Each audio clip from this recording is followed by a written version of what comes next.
24장 1절에서 23절까지의 말씀입니다. 사도행전 24장입니다. 우리 계속 사도행전을 보고 있습니다. 24장 1절에서 23절까지의 말씀. 당신께 이것을 고백하리이다 라는 제목으로 오늘 하나님의 말씀 증거하겠습니다. 사도행전 24장 1절에서 23절까지의 말씀입니다.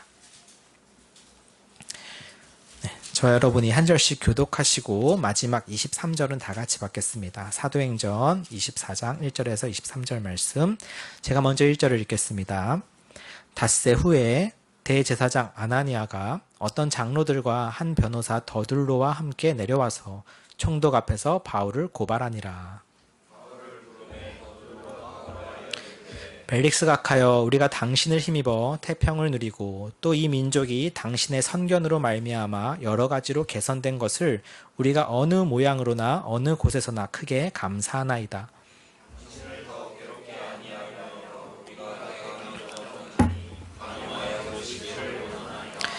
우리가 보니 이 사람은 전염병 같은 자라. 천하에 흩어진 유대인을 다 소유하게 하는 자요, 나사렛 이단의 우두머리라. 당신이 친히 그를 신문하시면 우리가 고발하는 이 모든 일을 아실 수 있나이다 하니, 총독이 바울에게 머리로 표시하여 말하라 하니, 그가 대답하되 당신이 여러 해 전부터 이 민족의 재판장 된 것을 내가 알고 내 사건에 대하여 기꺼이 변명하나이다.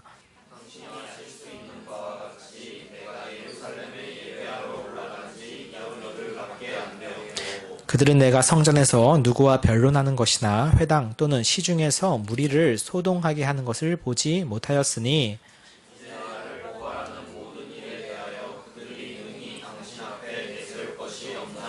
그러나 이것을 당신께 고백하리이다. 나는 그들이 이단이라 하는 도를 따라 조상의 하나님을 섬기고 율법과 선지자들의 글에 기록된 것을 다 믿으며,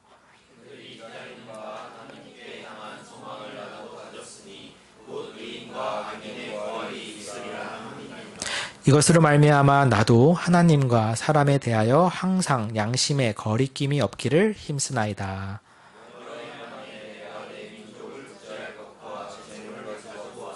드리는 중에 내가 결례를 행하였고 모임도 없고 소동도 없이 성전에 있는 것을 그들이 보았나이다. 그러나 아시아로부터 온 어떤 유대인들이 있었으니,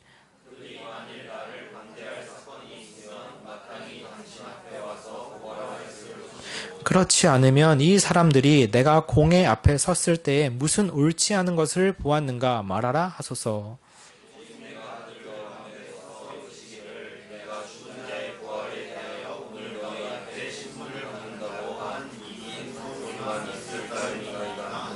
벨릭스가 이 도에 관한 것을 더 자세히 아는 고로 연기하여 이르되, 천부장 루시아가 내려오거든 너희 일을 처결하리라 하고 백부장에게 명하여 바울을 지키되 자유를 주고 그의 친구들이 그를 돌보아 주는 것을 금하지 말라 하니라. 아멘. 우선 지난주 설교에 대한 또 정정 하나를 하고 시작하겠습니다. 네, 정정 너무 자주 해서 신뢰가 떨어지는 거 아닌지 모르겠어요. 제가 지난주에 글라우디오 루시아가 글라우디오라고 한 그 이름이 네로라고 했었는데 조금 구별이 필요할 것 같아요. 지금 이 시기에는 네로의 통치 시기가 맞습니다. 그래서 글라우디오 네로예요. 근데 이 천부장의 이름을 받을 때 글라우디오가 네로였겠는가 하는 것은 조금 한 번 더 확인해 봐야 되는 거예요. 아마 시간이 더 오래전 일이었기 때문에 아마 네로의 양부인 그 글라우디오의 이름이었겠죠. 그러니까 이렇게 구분을 좀 해주시는 게 좋을 것 같습니다. 그래서 글라우디오의 양자인 네로가 제5대 로마 황제로 등극한 지금 상황이긴 해요. 근데 글라우디오 루시아라는 그 이름이 네로일 때 받은 이름 같진 않고 그 전 4대 황제 때 받은 이름 같습니다. 그리고 아시다시피 모르실 수도 있지만 네로는 이 글라우디오 가문의 마지막 로마 황제였죠. 그래서 요거를 좀 구분하는 정정을 제가 드리고 오늘 말씀 시작하겠습니다. 잠깐 기도하겠습니다. 하나님 아버지 감사합니다. 오늘도 우리가 주의 말씀 앞에 서 있습니다. 오직 이 말씀이 이 시간 나에게 주시는 뜻이 무엇인지 깨달아 알게 하시고, 그리고 그 뜻 가운데 순종하며 나아가기를 결단하는 시간 되게 하여 주옵소서. 예수님의 이름으로 기도했습니다. 아멘. 우리가 정말 지금 흥미진진한 사도행전 드라마를 계속 보고 있습니다. 특별히 지금의 과정은 바울의 로마로 가기 위한 힘든 여정 가운데 하나로서 계속 재판이 연이어서 열리고 있어요.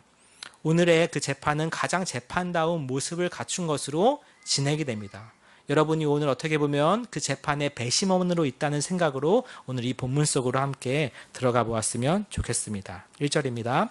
닷새 후에 5일 후라는 것이죠. 어떤 5일 후입니까? 루시아가 바울을 가이사랴로 보냈죠. 벨릭스 총독에게 보내서 총독으로 하여금 이 일을 처리하도록 했습니다. 그리고 총독은 바로 그 일을 처리하지 않고 5일을 기다렸어요. 왜 5일을 기다렸을까요? 바울을 고소하는 사람들이 오도록 기다린 것입니다. 그래서 그 5일 동안 누가 와요? 대제사장 아나니아가 어떤 장로들과 한 변호사 더둘로와 함께 내려온 것이죠. 이 대제사장 아나니아 이제 익숙하시죠? 앞에서 그 바울의 입을 치라고 했던 그 사람입니다. 그리고 이 장로들, 그 지도자들이죠. 함께 이번엔 누구를 데리고 왔냐? 이제 변호사라고 되어 있는데 전에 번역은 변사라고 되어 있었어요. 레토르라고 하는 헬라어로 되어 있는데 그러니까 말 그대로 이 사람들을 대변하는 입장인 것이고 굉장히 말을 소위 잘하는 사람이었을 것으로 그리고 지식에도 능했던 사람이었을 것으로 추정되는 인물입니다. 그래서 이런 사람을 데리고 와서 소위 바울을 기소하는 거죠. 그러니까 이게 한마디로 원고치기 되는 겁니다. 그래서 무슨 죄목이 있는지, 그래서 어떻게 저 사람을 다스려야 될지 구형하고 그것을 이제 재판장 되는 벨릭스에게 아뢰는 거죠.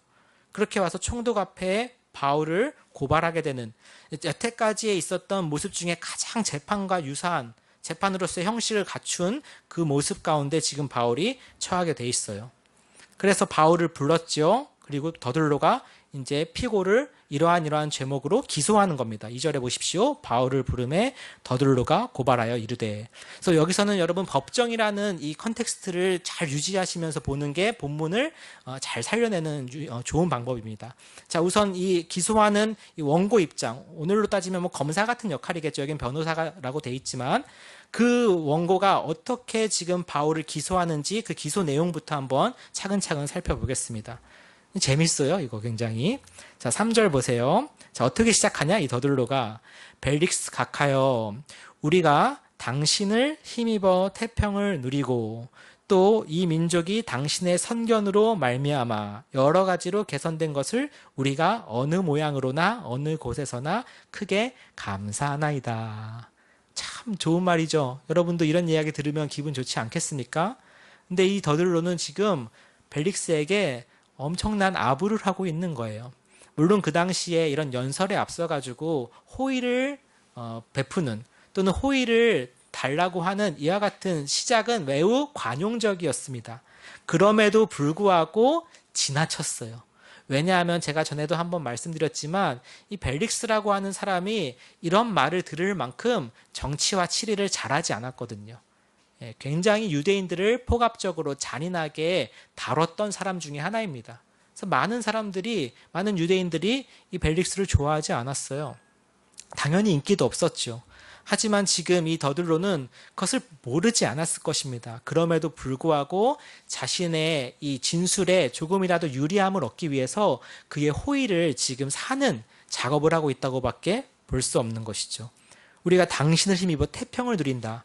그리고 이 민족이 당신의 선견으로 말미암아 여러 가지로 개선되었다. 사실 그럴 만한 게 없었거든요.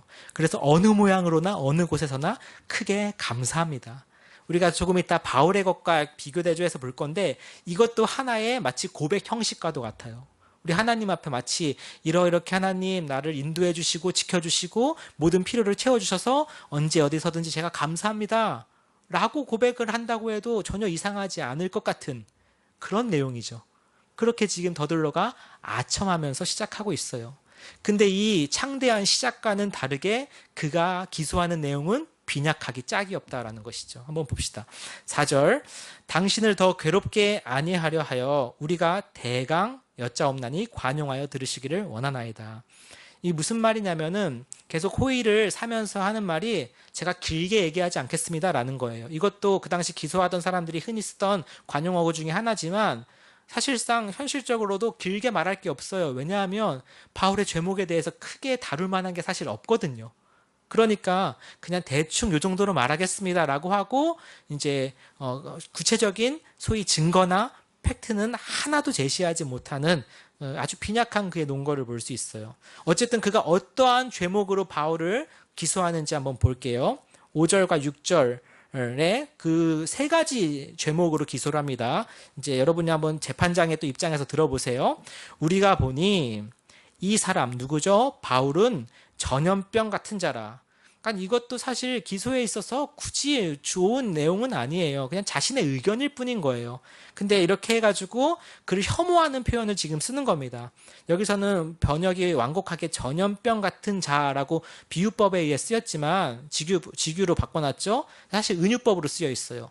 그냥 이 사람은 연병입니다라고 돼 있어요. 원래 헬라어 성경은 뭐뭐 같은 자다라는 표현이 없습니다. 그냥 연병이라 이런 뜻이에요. 약간 욕같지만 여러분 실제 그렇습니다. 영어 성경에는 패스트로 돼 있죠. 천하에 왜 그런가? 왜 연병 같은 자인가? 첫 번째 기소 내용. 천하에 흩어진 유대인을 다 소유하게 하는 자다. 이게 첫 번째 기소 내용이에요. 그러니까 이 사람은 지금 유대인들을 선동해서 어떤 소동을 반란을 일으키려는 자다라는 거예요. 이건 그 당시 로마의 치하에서 굉장히 민감한 문제입니다. 그러니까 로마 군사들이 주둔해 있으면서 그들을 다스리는 거거든요. 실제 민족주의자들이 언제든지 로마를 향해서 반로마 전쟁을 일으킬 수 있는 그런 시기였어요. 그러니까 그런 첫 번째 위험한 그 소동의 요소를 첫 번째 기소 혐의로 덮어 씌우죠. 또 두 번째는 뭘까요?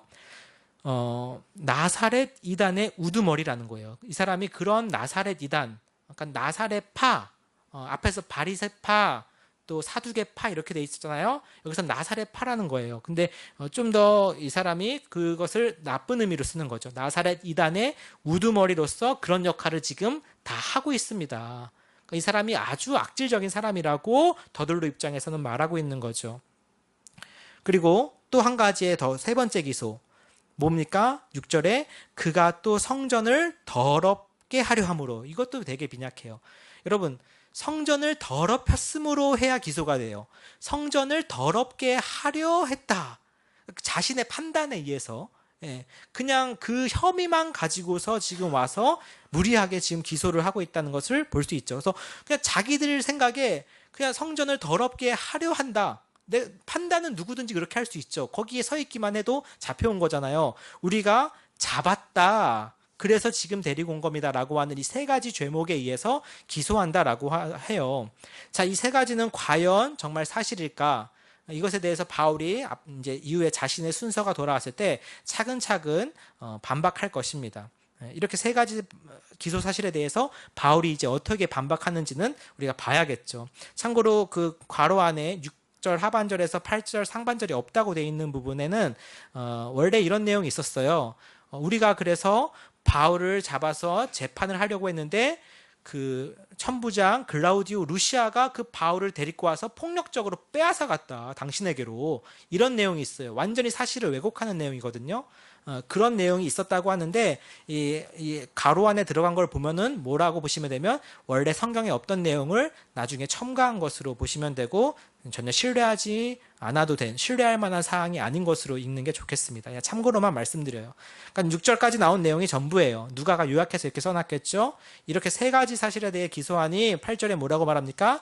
이제 당신이 친히 그를 신문해 보시면 제가 뭘 잘못했는지 뭐가 그렇게 문제인지 당신이 친히 아실 것입니다. 사실 자기가 말하면서도 빈약한 논거를 대니까 이제 당신이 직접 한번 물어서 알아보라 이런 이야기예요.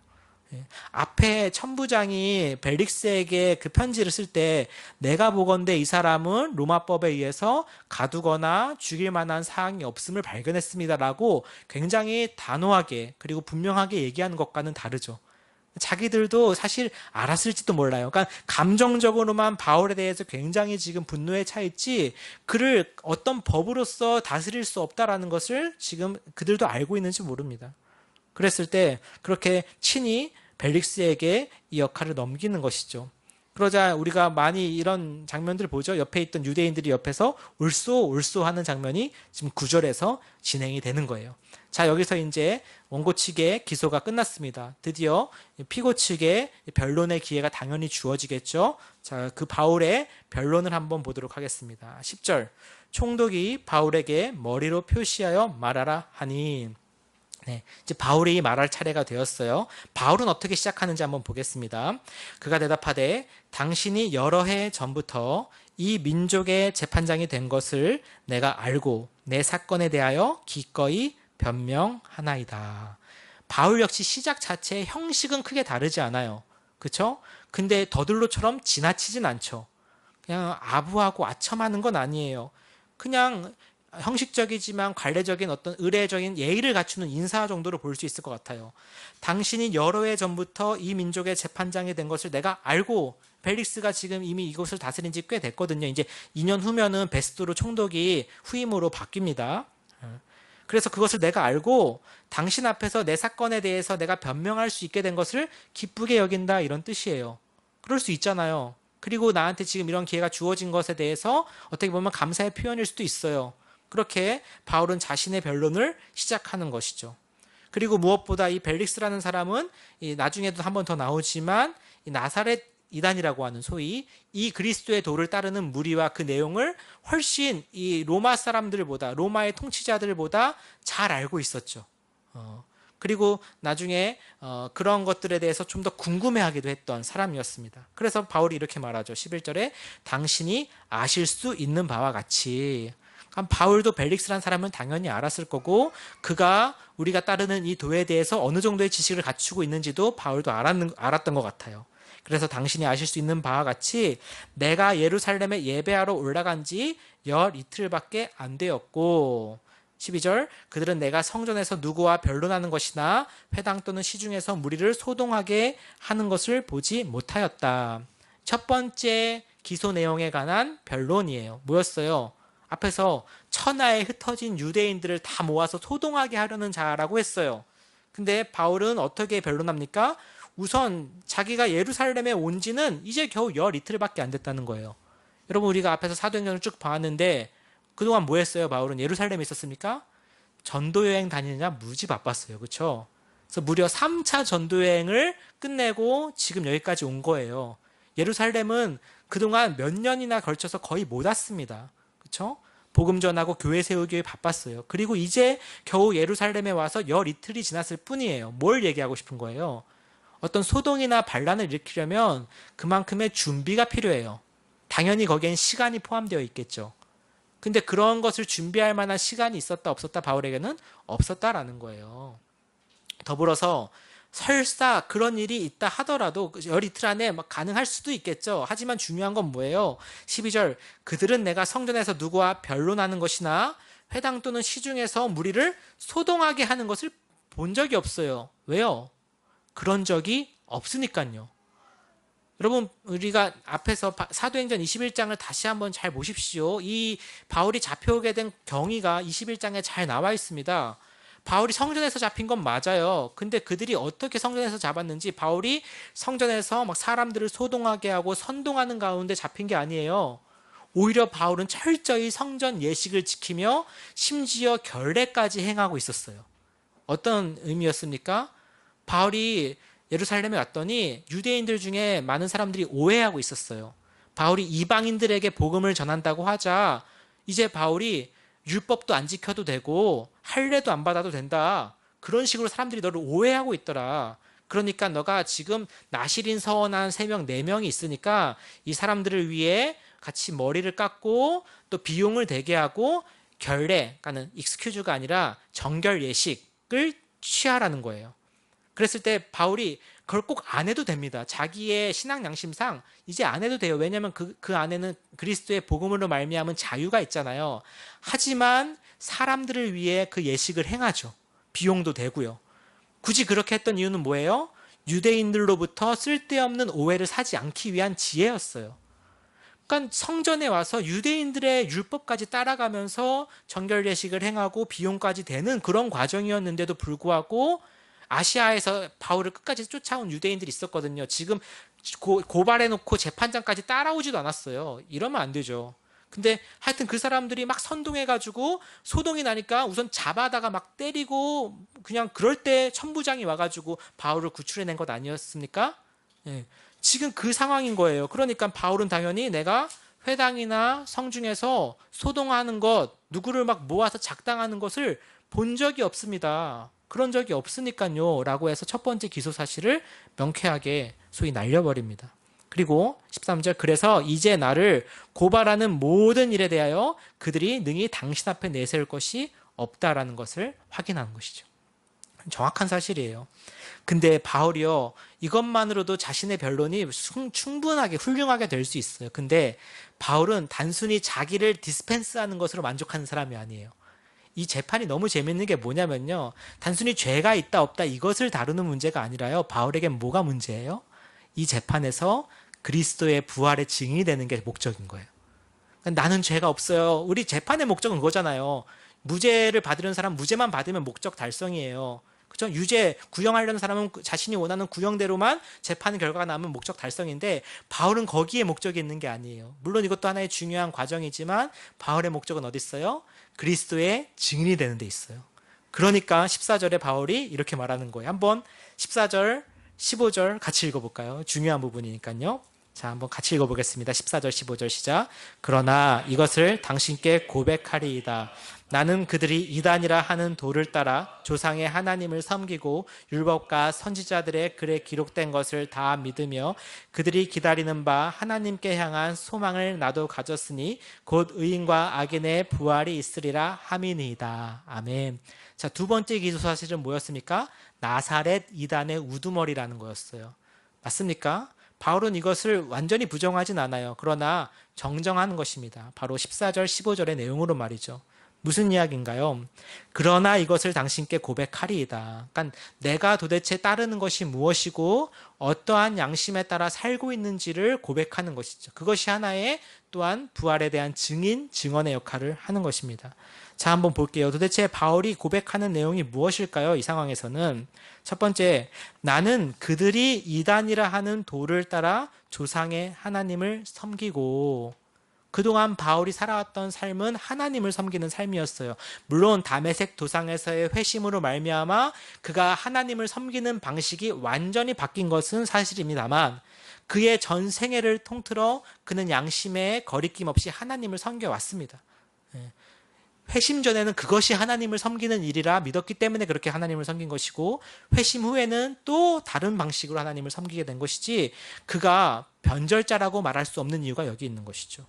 첫 번째예요. 그가 나는 하나님을 섬기는 사람이다. 더불어 바울이 고백하는 이 내용에는 우리 그리스도인들이 어떻게 사는가 또는 어떻게 살아야 하는가가 가도 같이 포함되어 있다는 것을 우리가 봤으면 좋겠어요. 단지 바울의 고백만이 아니라는 것입니다.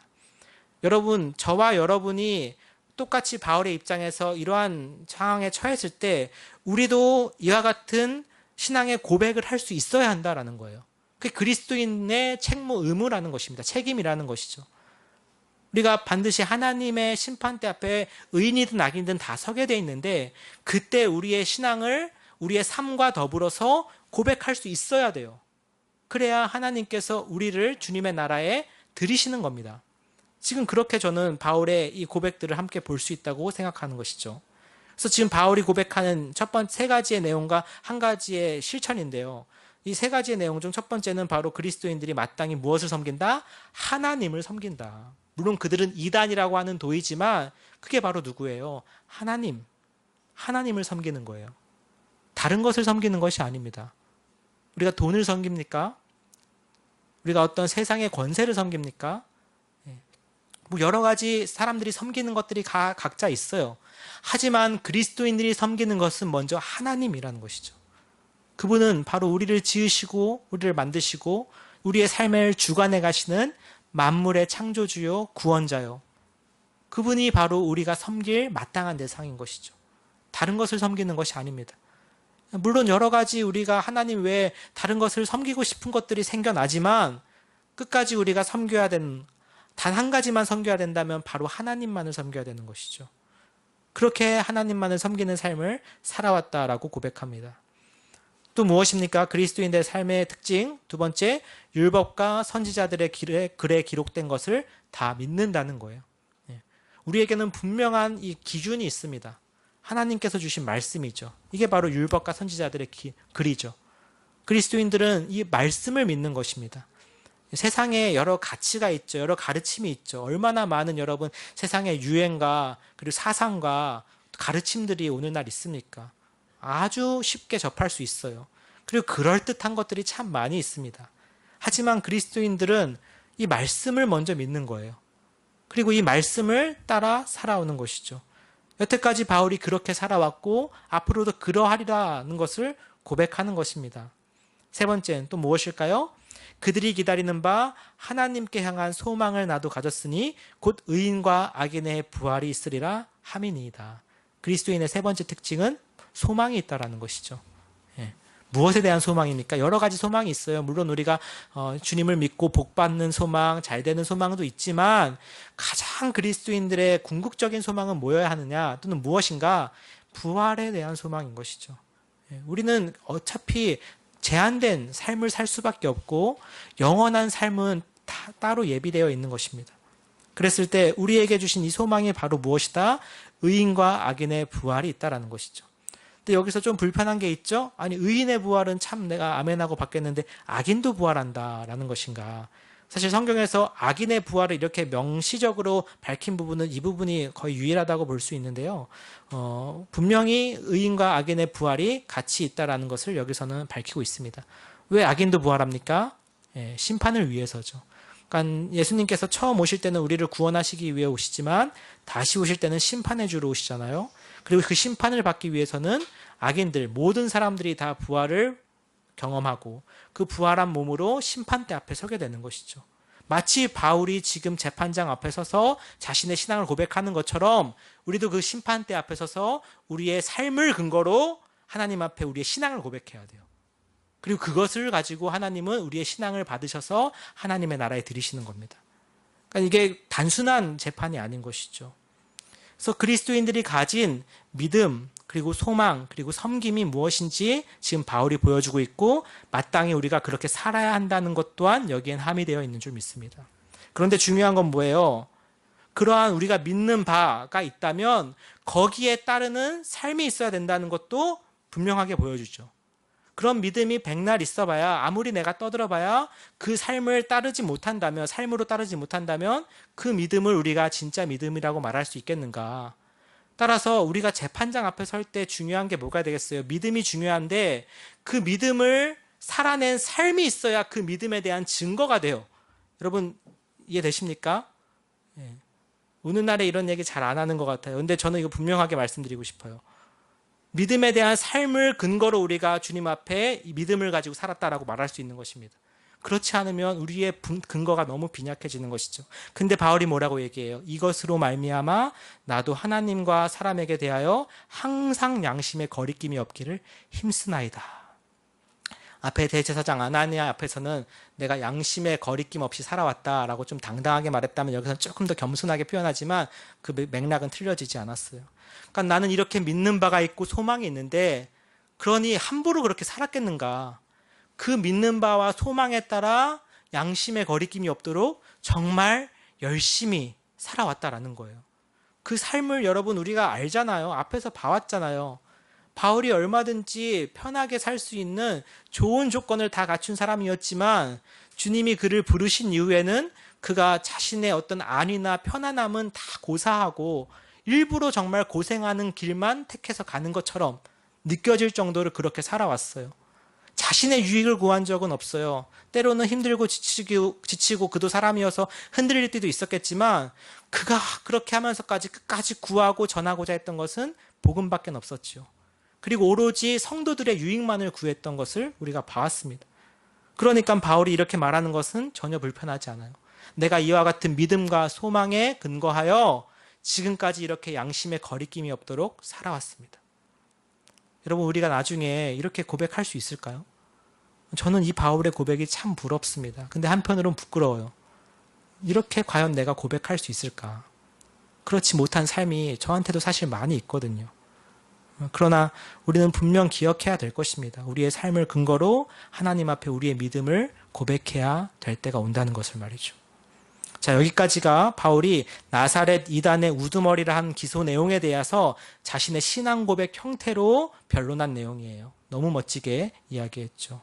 그리고 또 한 가지, 성전에서 소동을 일으키거나 또는 무슨 기소 내용이었습니까? 앞에서 성전을 더럽게 하려 했다. 성전을 더럽힌 것도 아니에요. 더럽게 하려 했다라는 것에 대해서는 어떻게 변론하는지 이어서 보겠습니다.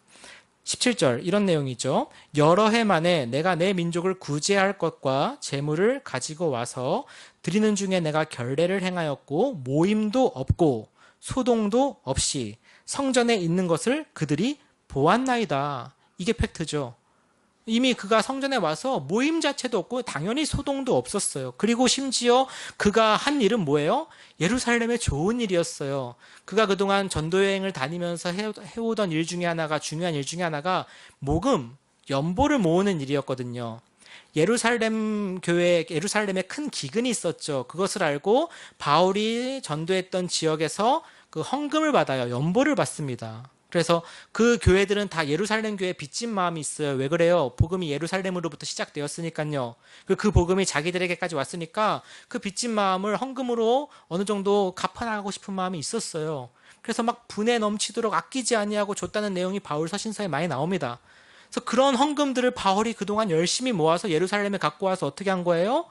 사람들을 위해서, 구제하는 일을 위해서, 어려운 사람들을 위해서, 교회를 위해서 함께 나눈 거예요. 그게 잘못된 일입니까? 더불어서 그가 아까도 말씀드렸지만 내가 결례를 행했어요. 정결례식을 행할 정도로 유대인의 법과 율법을 존중하고 심지어 행했어요. 그러니까 정말 그때 바울이 지혜롭게 잘한 것 같아요. 그러니 심지어 유대법에 따라서도, 로마법은 고사하고 유대법에 따라서도 나를 기소할 만한 사항이 전혀 없다라는 거예요. 다만 지금 기소하는 내용이 있다라고 한다면 21절에 나온 내용 뭐예요? 내가 죽은 자의 부활에 대하여 오늘 너희 앞에 신문을 받는다고 한 이 소리만 있을 뿐이에요. 굳이 나를 기소하려고 한다면 딱 한 가지 인정하겠는데 뭐냐? 부활에 대한 소망이다. 내가 그것을 가지고 지금 너희 앞에 신문을 받고 이렇게 재판을 받는다라고 한 거예요.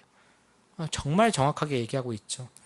얼마나 그들의 증거가 또 빈약한지 더 보여주는 사건이 뭐냐면, 자, 18절 하반전에 그러나 아시아로부터 온 어떤 유대인들이 있었으니, 이 사람들이 누구예요?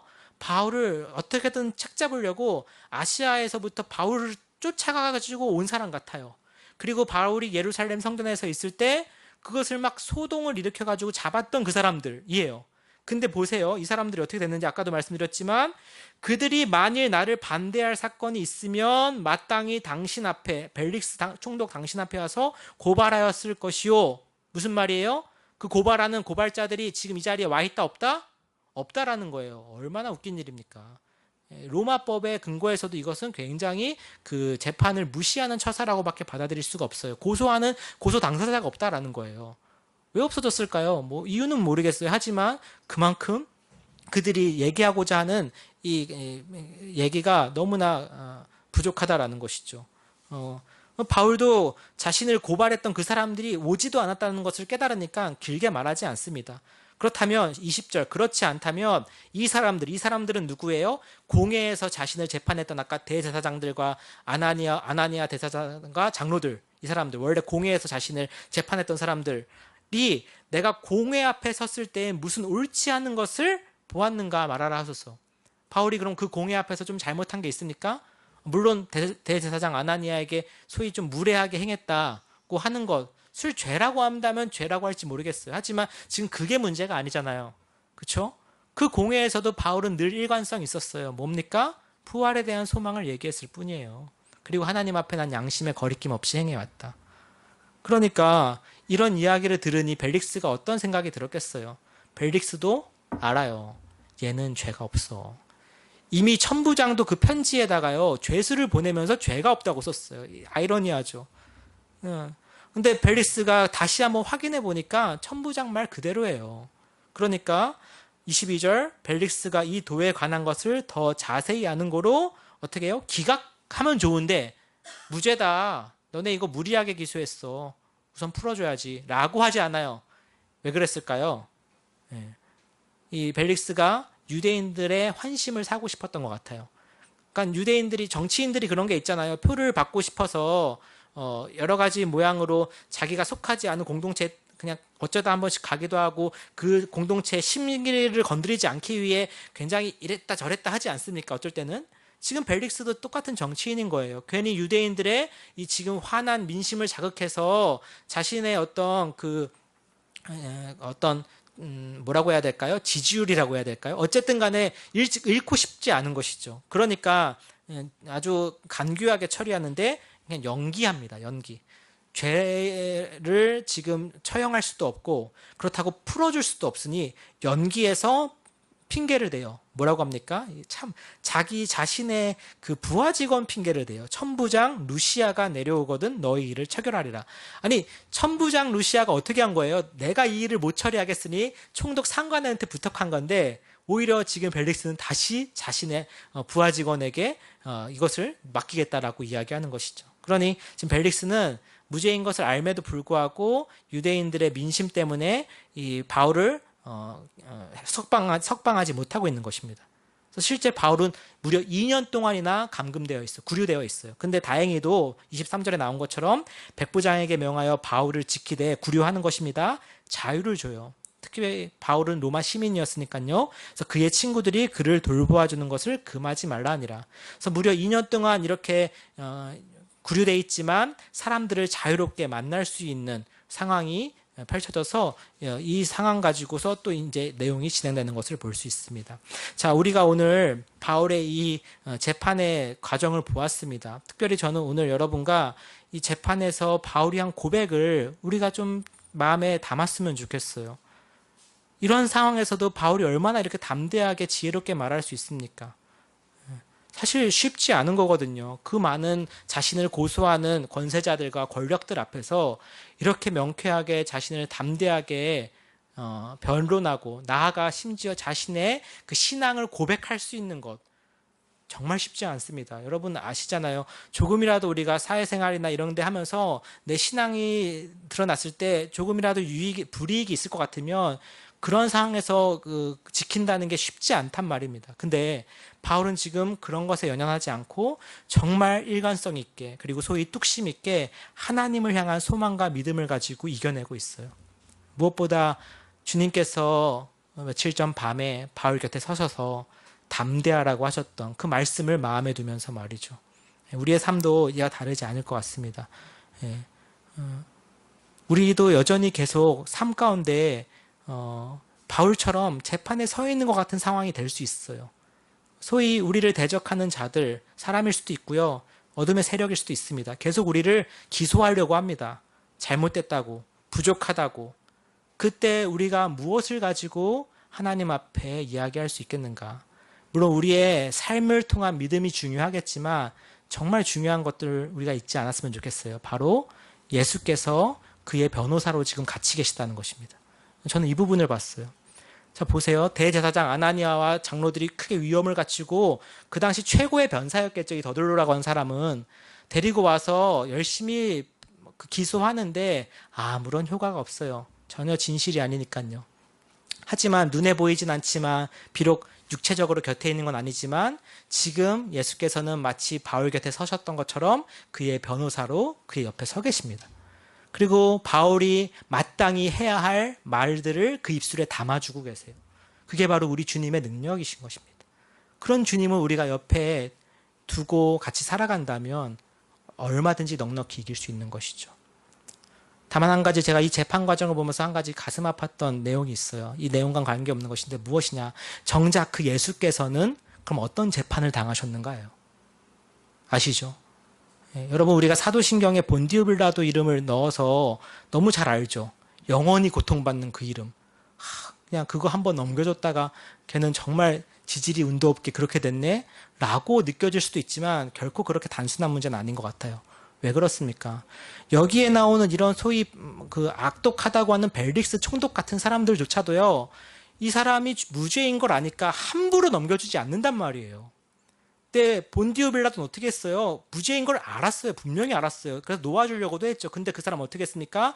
유대인들의 환심을 사려고 십자가에 넘겨줬어요. 예수님은 그냥 그 상황에서는 당할 수밖에 없었습니다. 물론 하나님의 섭리에 의해 계획된 것이고 이루어진 것이지만 그처럼 예수님은 불의한 재판 가운데서도 털 깎는 어린 양같이 아무런 항거도 하지 않으셨어요. 그러니까 지금 바울은 물론 사명이 있기 때문에 주님께서 이렇게 지키고 계시지만 정작 우리 주 예수 그리스도께서는 그처럼 인간적으로는 무기력하게 끌려가실 수밖에 없었다는 사실이죠. 근데 그런 주님께서 우리는 이렇게 철저히 지키신다는 것입니다. 이게 바로 하나님의 사랑이라는 거 제가 고백하고 싶습니다. 그런 주님이 우리의 그런 불안함과 두려움을 다 아시고 옆에서 함께 계세요. 그리고 마지막 심판대에 섰을 때도 그리스도가 우리와 함께 서십니다. 그래서 우리의 많은 죄목들이 있죠. 왜 없습니까? 여러분 그거 다 쓰면요. 소위 우리 찬송가에 그런 가사 있죠. 하늘을 두루마리 삼고 바다를 먹물 삼아. 예? 죄에도 똑같이 적용될 것 같아요. 근데 그런 것들을 주님께서 대신 짊어지시고 하나님 앞에 우리를 위해 변론하신다는 거예요. 그것을 기억하시면서 주님 앞에 부끄럽지 않은 삶, 양심의 거리낌이 없는 삶이 되기를 주님의 이름으로 축복합니다. 네, 우리 같이 찬송하고 기도했으면 좋겠는데요. 이 찬양 같이 했으면 좋겠습니다. 주 품에 품으소서, 능력의 팔로 덮으소서, 거친 파도 날 향해 와도 주와 함께 날아오르지. 지금 바울의 상황이 이럴 수 있어요. 또는 우리의 삶에 이런 상황이 올 수 있습니다. 하지만 거친 파도가 날 향해 와도 주님과 함께라면 폭풍 가운데 나의 영혼이 잠잠하고 또 평안을 누릴 줄 믿습니다.